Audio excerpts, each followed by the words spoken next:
Welcome back to the Taiwan Outlook. We're continuing our discussion with David and Homer about the use of bicycle in Taiwan. First, I want to ask maybe David, can you share with us a little bit about your perception when you first got to Taiwan, that you think Taiwan is a war-known bicycle manufacturer. We have some of the leading brands and manufacturers in Taiwan. Did you think that the use of bicycle in Taiwan will be something very easily promoted, very popular, before you arrived, or was there a perception gap, once you got to Taiwan and find out, even though Taiwan manufactures a lot of the bicycles around the world, but the use, as David just mentioned, maybe less, than 2%, the use of bicycle isn't that popular. Yes, that's right. It's a kind of a paradox that Taiwan builds so many of the world's bicycles, but then not many Taiwanese people ride them. But now this is starting to change, which is a great thing. And when I first came to Taiwan, I was kind of interested to know more about the bikes here and looking in the bike shops. But at that time, cycling wasn't really popular. Yeah, and then it certainly wasn't popular as a means of going to work, as a means of transportation. And it was just slowly to catch people's attention and interest in terms of a weekend recreational use, only when you go out with friends or family. And Homer, of course, you're native Taiwanese, and then you've been observing this trend in Taiwan much longer. Did you find that to be odd or paradoxical? Taiwan manufactures a lot of the bikes around the world, but our usage level is very low compared to other countries. And I'd like to correct you when you say I'm a native Taiwanese. I am, but I've been in USA for 28 years. I just came back. You just came back. So so you have a half. Yeah. So, but I can see like Giant is the number one in the world. Yeah, maker. Yes. Yeah. One of the 20%. Let's say this way: 20% of the bicycle manufacturing in the world is from Taiwan. Okay. So. And what? Number two is the Merida. Oh, okay. They are very famous in Europe. Okay. And when you say about the Taiwan's situation, it's still just only started. Just only started. So. Even though we had the high oil prices, and then people are now more concerned about the pollution, we have only about 2%. Population, less than 2%. Less than 2%. Yeah, but let me ask you though, other than this might have been a habit, people so accustomed to use their cars and things, so they don't ride their bicycles. Other than it's a habit issue, other than it's a maybe a cultural issue, and then people are just not that bike conscious in Taiwan. What are the other things that you think were lacking in Taiwan in terms of what the government or what the environment provides that could have made the situation a little different? For example, we're now having some roads in Taipei City to have the separate bicycle tracks. Yes. Did you think that was helpful? And this is only the beginning, of course, a very small step. But do you see that happening more and more in cities and counties around the country? And then that will help in terms of promoting the bike use. Yes, I think very much so. I think a lot of the reason the bicycle use has increased is that the local governments have invested in starting to build bike paths. Okay. And this has brought a lot more people out because suddenly there's a safe place for them to ride. So in the future, as local governments develop bike paths even more, this will help increase the number of cyclists more as well. And just in Taipei, what's your experience as a bicycle user?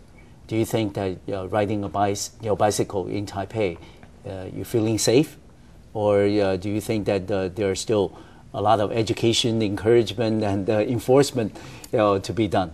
I am afraid to riding in Taipei City. Okay. To me, I dare not to. Okay. I just asked David about the same question. Why you dare to ride? But he's okay. But to me, But David, when you ride in Taipei City, do you just ride in your neighborhood, or do you make long distance? No, I go to many places around Taipei, and I normally ride on the main roads. Oh, really? And for me personally, I feel very confident riding a bike, and I always feel safe because I'm in control. Okay. And I know how to work with the cars. But I understand for a lot of people, they are not so confident on a bike. Yeah. And they don't know so much about safety issues. So it's a... How long have you been riding a bike? Oh, since I was a tiny little boy riding a little BMX. Okay, but I mean, but on the regular daily use, I mean, how long have you been a regular user? Oh, also since I was a little boy. Really? Yeah.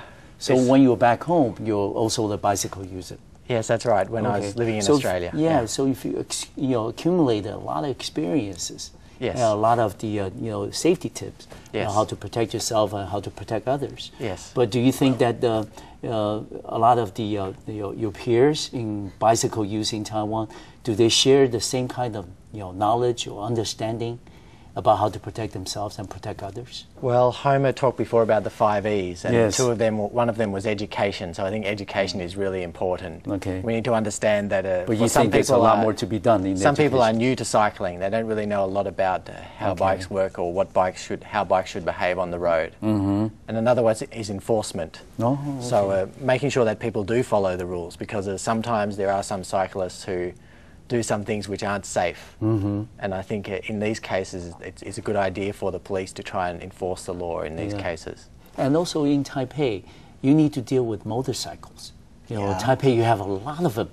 And all over Taiwan. Yeah, all over Taiwan. Yeah, but how do you deal with that? I mean, not just cars, but motorcycles as well. I think you use your hand signature. Okay. When you try to turn this way, you use your hand, because that everybody are aware of that. Mm-hmm. People sometimes, not just only the bicycle, even the motorcycle, they don't turn the signal. No. They just turn. Yes. So to me, that's very important tip, really. Yeah. And the other one, safety issue, like Japan. Yes. They already banned it. All right. You cannot use the cell phone. You cannot use the umbrella when you are riding. Okay. That's the law already. Okay. But people here, they ride it, with the bicycle, with the umbrella, so it's very dangerous. Yeah, and also I think one legitimate complaint that I have, as a car driver and also as a pedestrian, is the fact that you see a lot of bicycle users in Taiwan, particularly in Taipei, that's where I live, that don't really follow traffic rules. For example, when they make a left turn, they just go through the middle lanes and then make a left turn, and that's very dangerous. Especially if you're driving a car, you can't really see them a lot of times. Yes. And also they will, for example, it's a one-way street. They will go against traffic. Yes. That expose themselves, also expose others at risk. And also as a pedestrian, sometimes you see bicycles riding underneath the building, first floor, and then that's causing some panic. Yes. With the pedestrians. So some of these issues, how do you think the bikers, your fellow bikers in Taiwan, are they aware of this problem, or are they, like you said, education? Do they educate themselves, to follow the traffic rules and not to, bend the rules just for their own convenience sake? Well, I think most cyclists do ride safely. This is the first point. Okay. But you see some that don't ride safely, and they're the ones that you notice. So unfortunately, it tags all cyclists as causing problems when that's not really the case. Mm-hmm. But some of the examples you cited, like making the left turns or going the wrong way on a one-way street, they're really very dangerous things. Exactly. So you need to have a specific education campaign to stop cyclists from doing these things. Mm-hmm. And also making cyclists understand that the risk of conflict with pedestrians and how to be more polite to pedestrians, of course, and how to avoid accidents with pedestrians. Yeah, of course, both of you have some extensive, foreign country experiences. Homer in the States for 28 years. Of course, David, you came originally from Australia, and what are the things in terms of education that you've seen other countries have done that Taiwan can do more? Enforcement. Yeah. Not just in terms of the traffic rules enforcement.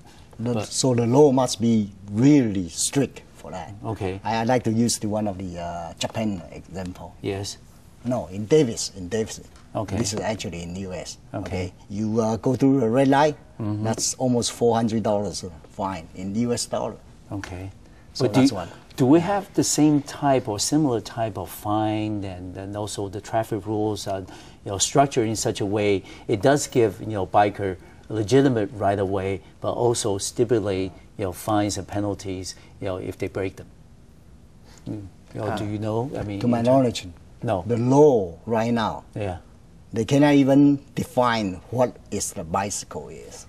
So the law is not clear. Okay. So that's the one of the things we try to push. Okay. Say we have to set up a right-of for the right-of-way for bicycles. Yes. Yes. But that needs to come from at the national level. Do you see that happening yet with our Ministry of Transportation? Hopefully.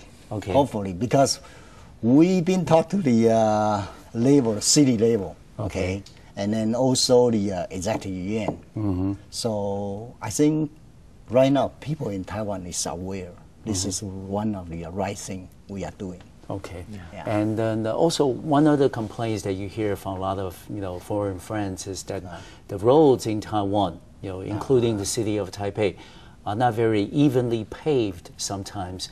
You get a big holes here and there, and you see construction going on around you all the time. Yes. Is that another thing for bikers to be watch out for? Oh, it actually depends what kind of bike you ride. If you're riding a mountain bike, it's not such a big deal. But if you're riding a road bike with a very skinny wheels, yes, it can be a big problem. Yeah. Do you see that improving in your years in Taiwan? That has gotten better, or is it about the same?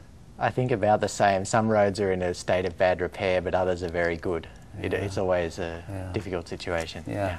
I don't think our guests meant to paint a very pessimistic view about the bicycle use in Taiwan, but we do know we have problems. After a short break, we're going to come back to Taiwan Outlook. I'm going to ask our guests what are the things and events, activities that we can do to help promote the use of bicycle in Taiwan. We'll be right back.